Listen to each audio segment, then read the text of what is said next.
Welcome to Akshara vlogs. Friends, మీకు ఈరోజు ఒకటి చూపించబోతున్నాను. దాని పేరు ఎక్స్పెరిమెంట్ ట్యాబ్లెట్. దీన్ని అయితే నీళ్ళల్లో వేసేసరికి ఇలా అయిపోతుందంటే డైనోసార్ లాగా. ఒకసారి చూద్దాం. ఫస్ట్ అయితే నేను నీళ్ళు వేసుకున్నాను.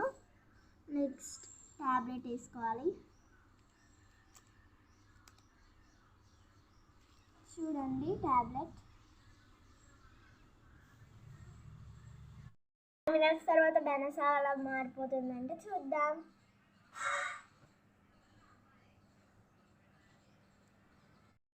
మినిట్స్ అయితే అయిపోయింది ఫ్రెండ్స్. మనమైతే ఒకసారి చూద్దాం. ఇదైతే డైనోసార్ అయితే కనబడడం లేదు, మీరే చూడండి.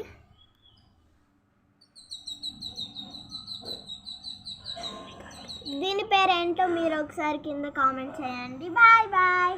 లైక్ చేయండి, షేర్ చేయండి, సబ్స్క్రైబ్ చేయండి, కామెంట్స్ కూడా పెట్టండి. Bye bye.